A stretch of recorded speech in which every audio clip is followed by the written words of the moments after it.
Hello friends, welcome back to my channel. लेकर आ गई हूँ आप लोगों के लिए एक और मजेदार सी सीरीज जो कि रोमांटिक होने के साथ साथ काफी फनी और इंटरेस्टिंग स्टोरी है। स्टोरी का अंदाजा तो आप लोगों को हमारे टाइटल परफेक्ट मिसमैच से ही हो जाएगा। अब देखना ये है कि शहर की इतनी बड़ी कंपनी के प्रेसिडेंट को एक छोटे गाँव वाली लड़की से प्यार कैसे होता है। तो गाइस बढ़ते हैं इस सीरीज के फर्स्ट एपिसोड की तरफ। एपिसोड के स्टार्ट में हम अपने मेन लीड G5 को देखते हैं जो कि फिरैन कैपिटल ग्रुप का प्रेसिडेंट था। फिरैन ग्रुप आज एक न्यू प्रोडक्ट लॉन्च करने वाली है। इसी के साथ साथ न्यू स्पोक पर्सन चूज करेगी जो कि यकीनन काफी स्पेशल था। दूसरी तरफ हमें हमारी फीमेल लीड शिहा को दिखाया गया जो कि एक गांव में ही पली बड़ी। शहर की लाइफ कैसी होती है ना उसने कभी देखी ना उसे पता था। उसके ग्रैंडपा ने उसे मार्शल आर्ट स्किल सिखाई जिसे हमेशा शिहा ने अपना मास्टर कहा। इसके अलावा चाइनीज मेडिसिन को बनाना, उसका यूज करना हमारी शिहा को बहुत अच्छे से आता है और ये भी उसे उसकी फैमिली ने ही सिखाया।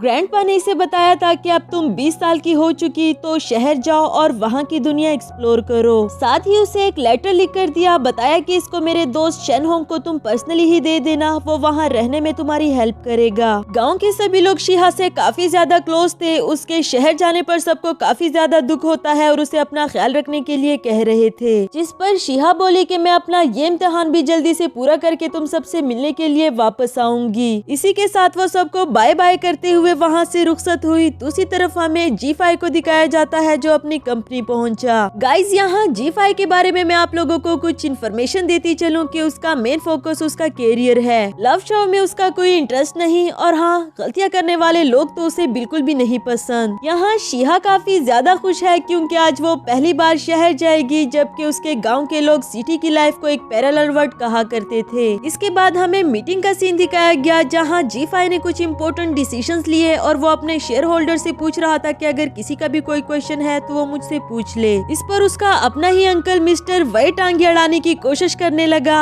असल में G5 कंपनी का प्रेसिडेंट है, ये उसे बर्दाश्त नहीं होता। उसके सवालों के जवाब तो हमारे G5 ने उसे टिका कर दे दिए, पर उम्मीद है कि वो फ्यूचर में भी उसके लिए प्रॉब्लम्स बनाता ही रहेगा। फिलहाल मजीद कुछ बोलने के लिए मिस्टर वही को उसकी वाइफ जूली ने मना कर दिया। इसके बाद वो अपनी वाइफ से धीमी आवाज में कहने लगा कि डैड चाइना वापस क्या आ गए, इसने तो अपनी पूरी कोशिश लगा ली उसको इम्प्रेस करने की, जरा इसका एटीट्यूड तो देखो। और उसकी वाइफ काफी शातिर थी, उसने इसे समझाया कि इसको बातों के जरिए नहीं बल्कि ट्रिक करके इसकी औकात याद दिलाना है। नेक्स्ट सीन में शिहा सिटी पहुंच आई। जिस अपार्टमेंट पे वो इंटर होती है वो दिखने में तो छोटा सा गरीबाना लग रहा था, पर जैसा कि वो गाँव से है तो उसने इससे ज्यादा खूबसूरत अपार्टमेंट अपनी लाइफ में भी कभी नहीं देखा। नेक्स्ट सीन में जोए ने प्रेसिडेंट के पास आकर बताया कि लॉन्चिंग सेरेमनी की सारी तैयारियां हो चुकी, इवन के स्पोक पर्सन को भी सिलेक्ट किया गया है। जिस पर G5 बोला कि स्पोक पर्सन को हायर करके उस पर इतना पैसा लगाने की क्या जरूरत थी, ये काम तो तुम भी कर सकती हो। इस पर जोए काफी फ्रेंडली होकर बोली कि तुमने बिल्कुल गलत समझा, क्या तुम्हें इस रूमर के बारे में नहीं पता कि स्पोक पर्सन के बहाने तुम्हारा ग्रैंडफादर मिस्टर शेंग होंग अपने लिए बहू चूज करने वाला है, बिल्कुल वैसी ही जैसे उन्होंने तुम्हारे फादर के लिए स्पोक पर्सन को सेलेक्ट कर लिया था और उसके बाद तुम पैदा हुए। जिस पर G5 बोला कि क्या बोरिंग बातें कर रही हो।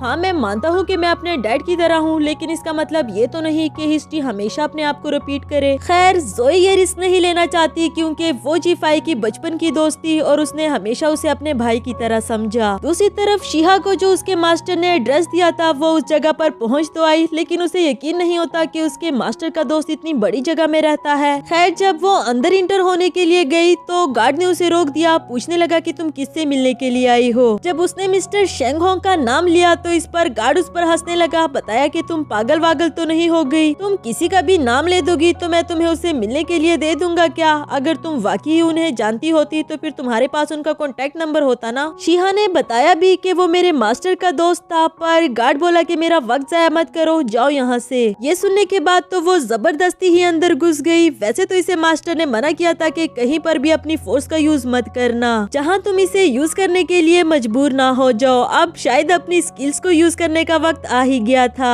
आगे बढ़ने से पहले मैं आप लोगों को एक और सीरीज इंट्रोड्यूस करवा दूं, एक स्कूल गर्ल और माफिया बॉय की, जिसमें हमारी जिया एक पुअर फैमिली से थी और उसकी ड्रेसिंग देखकर उसके क्लास फेलोज उसका मजाक उड़ाते हैं। ये देखकर माफिया बॉय जैक ने उसको अपनी साथ वाली सीट पर बैठने के लिए कहा, जबकि यूजुअली वो किसी को बैठने नहीं देता। हिडनली तो वो हर जगह जिया की हेल्प हेल्प करते हुए नजर आएगा, पर वो फेस टू फेस काफी रूडली बात करता है। इसी तरह ही वो कब और कैसे जिया के प्यार में पड़ गया ये तो उसे खुद भी पता नहीं चला। लेकिन अगर आप लोग ये स्टोरी कंप्लीट देखना चाहते हैं तो इसका लिंक मैंने कमेंट सेक्शन में पिन अप कर दिया है। अब चलते हैं हमारी बाकी के एक्सप्लेनेशन की तरफ। शिहा ने उन सबको अपनी मार्शल आर्ट्स की स्किल तो दिखा दी, लेकिन तभी हम देखते हैं कि ये सब कुछ सिर्फ उसका एक सपना था, क्योंकि उसके मास्टर ने उसे अपना फोर्स यूज करने से मना किया था। अब वो बेचारी सोच ही रही थी कि मेरे पास तो टोकन भी नहीं, तो मैं मिस्टर शेंग होंग से मिलने के लिए अंदर कैसे जाऊं। सेम टाइम पर यहाँ मिस्टर शेंग होंग भी अपनी कंपनी पहुंच जाए, लेकिन अनफॉर्चुनेटली शिहा नहीं देख पाई। इंटर होने के बाद मिस्टर वाई फौरन से अपने डैड की अटेंशन लेने की कोशिश करता है, पर वो इसे इग्नोर करके पहले G5 से मिलने के लिए आगे बढ़ा। लॉन्चिंग सेरेमनी से पहले G5 ने उनको थोड़ा रेस्ट करने के लिए कहा, लेकिन साथ ही साथ उसे इस बात का भी डर लग रहा था कि ग्रैंडपा उससे उसकी शादी की बात जरूर करेंगे। और हुआ भी कुछ ऐसा ही। ग्रैंडपा ने उससे स्पोक पर्सन के बारे में बात करना शुरू कर दिया, जिसे G5 तो बिल्कुल भी नहीं सुनना चाहता। तो वहाँ शिहा ने देखा कि कुछ लोग यहाँ परफॉर्मेंस करने के लिए आए थे और उनके पास अंदर जाने के टोकन भी अवेलेबल है। उनको किसी भी तरह ट्रिक करके शिहा ने उनसे टोकन ले लिया और इस तरह आसानी से वो कंपनी के अंदर इंटर भी हो जाती है। कुछ ही देर में लॉन्चिंग सेरेमनी स्टार्ट होने वाली थी और शिहा को समझ नहीं आती कि आखिर वो मिस्टर शेंग होंग को कहां और कैसे ढूंढे। तभी उसे यहाँ लिन की परफॉर्मेंस देखने को मिलती है, जो कि आज की सेरेमनी में परफॉर्म करने वाली थी। पर गार्ड को देखते ही वो फौरन से एक रूम में छुप गई, क्योंकि अगर गार्ड उसे देख लेता तो यकीनन उसे बाहर फेंकवा देता। तो वहाँ G5 जैसे ही इंटर हुआ, मीडिया रिपोर्टर्स उसे पूछने लगे कि अभी तक स्पोक पर्सन को अनाउंस नहीं किया गया है, क्या ये कोई बड़ा सीक्रेट है। इस पर उसने तो कोई रिस्पॉन्स नहीं किया, लेकिन ऐसा लगता है कि मिस्टर वाई और उसकी वाइफ कुछ न कुछ गड़बड़ जरूर करने वाले हैं। यहाँ शिहा भी टेंट से बाहर आने ही वाली थी कि उसने लिन को किसी से फोन पर बातें करते हुए सुना। वो बता रही थी कि मैं आज की सेरेमनी में परफॉर्म नहीं करूंगी, पर आपने जितने पैसे बताए हैं उससे 1 रुपया भी कम नहीं होना चाहिए, और ना ही मुझ पर किसी भी तरह की लीगल रिस्पॉन्सिबिलिटी आए, जो कि शिहा को समझ नहीं आती कि आखिर ये सब कुछ क्या हो रहा है। मिस्टर शेंग होंग भी सेरेमनी को अटेंड करने के लिए पहुंच जाए, क्योंकि वो सिर्फ और सिर्फ स्पोक पर्सन को देखना चाहते थे, जो कि लिन थी। नेक्स्ट सीन में हम देखते हैं कि शो स्टार्ट होने से पहले लिन ने बहाने से खुद को बेहोश कर दिया ताकि वो परफॉर्म ना कर सके। ये सब कुछ वहाँ खड़ी शिहा देख रही थी। कहने लगी कि मेरे पास कुछ मेडिकल स्किल्स है, मैं इसको होश में लाने की कोशिश करती हूँ। काफी बार वो अपनी फोर्स का यूज करके लिन को होश में तो ले आई, पर उसने ठान ली थी कि किसी भी हाल में वो ये परफॉर्मेंस नहीं करेगी। आखिरकार तो वो ये कहते हुए चली गई कि तुम सब ने मिलकर मेरा मेकअप खराब कर दिया, मुझे इतना बुले किया, मुझे नहीं करनी है परफॉर्मेंस, मैं जा रही हूँ यहाँ से। अब तो परफॉर्मेंस इंचार्ज को भी समझ नहीं आती कि आखिर इस शो को कैंसिल कैसे करवाऊं। इसके लिए उसे सिर्फ एक ही लड़की शिहा नजर आई। अगले ही सीन में शिहा काफी डरते डरते हुए स्टेज पर जाती है इस शो को कैंसिल करवाने के लिए। तो यहाँ मिस्टर वाई और उनकी वाइफ जैसे एक दूसरे को देख रहे थे, ऐसा लगता है कि इन सब के पीछे उनका हाथ है। जोए को भी लिन के चले जाने का तो पता लग ही गया था, पर वो नहीं चाहती कि किसी भी हाल में ये सेरेमनी इंटरप्ट हो, इसलिए उसने फौरन से म्यूजिक ऑन करने के लिए कहा ताकि शिहा को शो कैंसिल करने का मौका ना मिल सके। खैर अब शिहा पर भी ये मुश्किल घड़ी आ ही गई, तो वो आंखें बंद करके अपनी मास्टर की बातें याद करने लगी और बगैर कुछ बोले उसने अपनी मार्शल आर्ट स्किल्स दिखाना शुरू कर दिया। सिटी के लोगों ने ये प्योर मार्शल आर्ट्स की स्किल बहुत कम ही देखी थी, सभी उसे देखकर काफी ज्यादा इम्प्रेस हुए। जोए तो इसलिए भी ज्यादा खुश होती है क्योंकि सेरेमनी को होल्ड करने की सारी रिस्पॉन्सिबिलिटी उसकी थी और सब कुछ अच्छे से हो गया। ये लड़की मिस्टर शेंग होंग को वो वाली लड़की तो नहीं लगी जो कि पिक्चर्स में थी, लेकिन खैर ये इतनी भी ज्यादा बुरी नहीं है। शिहा की ब्यूटी के बारे में ग्रैंडपा ने कुछ ज्यादा अच्छे रिव्यूज नहीं दिए, जिस पर G5 भी खुश हो गया। आफ्टर दैट उसने स्टेज पर जाकर शिहा को सबसे इंट्रोड्यूस करवाया कि ये हमारे न्यू प्रोडक्ट की स्पोक पर्सन लिन यारे है। क्लैप करने के साथ साथ शिहा ने उसे बता दिया कि मैं लिन नहीं हूँ, जो सुनकर थोड़ा सा शौक तो G5 भी हो गया। अगली सीन में हम शिहा को उसके ऑफिस में देखते हैं और यहाँ आने तक मिस्टर G5 ने सब कुछ कंफर्म करवा लिया था कि लिन परफॉर्मेंस छोड़कर कैसे गई, और ये भी कि शिहा ने जिस टीम से अपना बैज लिया था ये उस टीम की मेंबर नहीं। यहाँ शिहा को तो उसकी खूनख्वार नजरों को देखकर डर लगने लगा और बात को बदलने के लिए यहाँ पर रखे हुए डॉग के बारे में पूछने लगी। G5 ने डायरेक्टली पूछा कि तुम्हें मार्शल आर्ट किसने सिखाए, जिस पर वो बोली कि अपनी फैमिली ने, और सेकंड क्वेश्चन ये किया कि तुम यहाँ पर क्यों आई हो, जिसके जवाब में शिहा ने बताया कि किसी को ढूंढने के लिए। उसके आने का तरीका तो गलत ही था, पर पर खैर जाने अनजाने में उसने मदद ही की, इसलिए जी5 ने उसको थैंक यू बोला। साथ ही साथ उसे बताया कि हमें तुम्हारी एक और फेवर चाहिए, सबको ये बात क्लियर करने के लिए कि तुम स्पोक पर्सन नहीं हो। फिर जोए को बताया कि जिसको ये ढूंढ रही है उसको ढूंढने में इसकी हेल्प करो। जब जोए ने शिहा से उस पर्सन का नाम पूछा तो जी5 को पता चला कि वो तो उसके ग्रैंडपा को ही ढूंढ रही है। नेक्स्ट सीन में हम देखते हैं कि वो शिहा को अपने ग्रैंडपा से मिलाने के लिए अपने साथ ही घर ले गया, लेकिन अंदर जाने से पहले उसको वार्न कर दिया कि इधर उधर जाने की कोई जरूरत नहीं, बस मेरे पीछे आती रहो।